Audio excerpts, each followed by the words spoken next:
Hai, Assalamualaikum semuanya. Hari ini kita akan sambung pembelajaran kita dengan ekonomi tingkatan 5 bab 1 dengan topik yang baru iaitu penunjuk ekonomi. Baiklah, hari ini cikgu akan ajar topik 1.2 iaitu penunjuk ekonomi.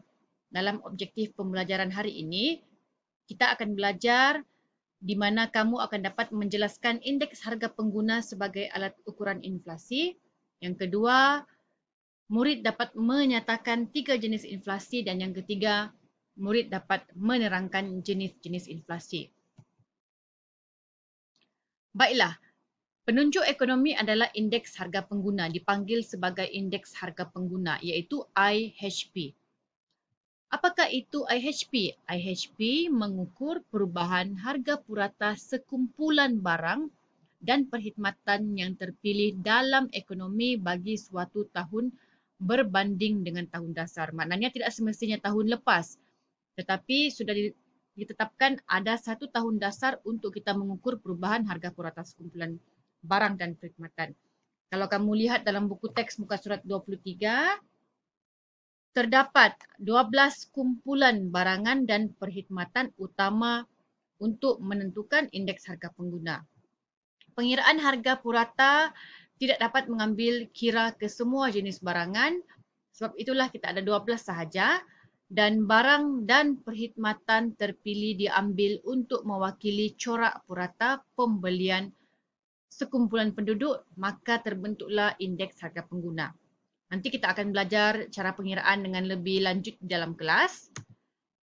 Baiklah, seterusnya kita akan masuk ke topik inflasi. Apakah yang dimaksudkan dengan inflasi? Kita selalu dengar orang cakap inflasi, tapi adakah kita faham mengenai maksudnya? Jadi inflasi ialah kenaikan tingkat harga umum barang dan perkhidmatan secara berterusan dalam sesebuah ekonomi. Terdapat 3 jenis inflasi dalam ekonomi iaitu inflasi tarikan permintaan yang pertama, inflasi tolakan kos dan juga inflasi diimport. Sekarang kita akan lihat secara terperinci mengenai setiap jenis inflasi. Kita mulakan dengan inflasi tarikan permintaan. Apa itu tarikan permintaan? Jadi inflasi tarikan permintaan merupakan kenaikan tingkat harga umum apabila permintaan masyarakat terhadap barang dan perkhidmatan melebihi penawarannya dalam pasaran. Maksudnya ramai orang yang ingin membeli barang tetapi barang yang terdapat dalam pasaran pula kurang daripada jumlah permintaan yang terlalu banyak.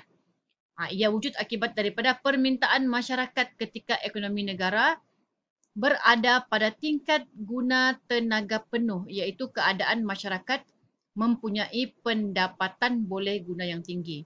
Ialah bila kita ada pendapatan yang banyak, kita mampu untuk membeli banyak barang, maka kita akan meminta barang dengan lebih banyak sehingga berlakunya inflasi tarikan permintaan. Baiklah, terdapat 2 sebab ataupun faktor berlakunya inflasi tarikan permintaan iaitu peningkatan tingkat pendapatan dan juga pertambahan penawaran wang. Okey, dalam peningkatan tingkat pendapatan, bila tingkat pendapatan meningkat, maknanya kuasa beli pengguna pun meningkat. So, bila kuasa beli pengguna meningkat, pengguna cenderung untuk berbelanja dengan lebih banyak. Jadi, jumlah permintaan dalam sesebuah ekonomi akan meningkat. Sebab itulah berlakunya peningkatan permintaan yang akhirnya menyebabkan inflasi tarikan permintaan. Faktor kedua, pertambahan penawaran wang. Pertambahan bekalan wang dalam pasaran disebabkan oleh perbelanjaan kerajaan secara berlebihan dan proses penciptaan kredit yang pesat oleh bank perdagangan. Terlalu banyak wang, aktiviti ekonomi pun banyak sehingga pertambahan penawaran wang berlaku dalam pasaran. Bila ini berlaku, kuasa beli pengguna meningkat dan juga permintaan pengguna terhadap barangan dan perkhidmatan juga meningkat. Jadi meningkatlah permintaan, berlakulah inflasi tarikan permintaan. Itu ialah inflasi tarikan permintaan.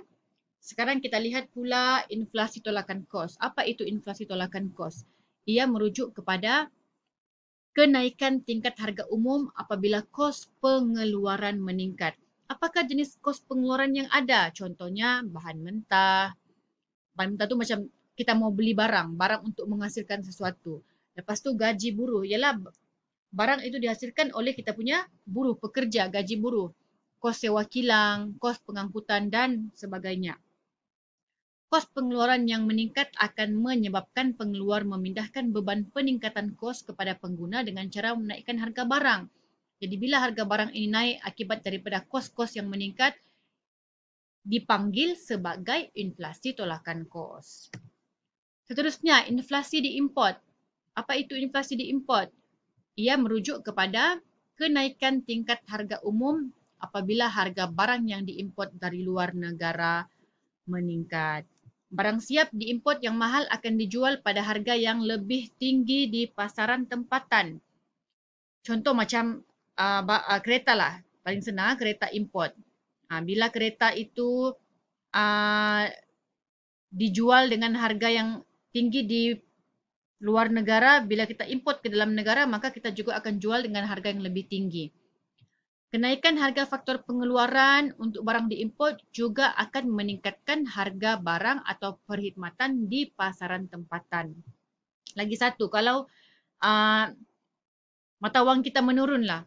Okay, mata wang Malaysia menurun. Bila kita import barang yang harganya mahal di pasaran mereka, maka kita terpaksa membayar dengan lebih banyak ringgit Malaysia. Maka itu akan menyebabkan inflasi diimport.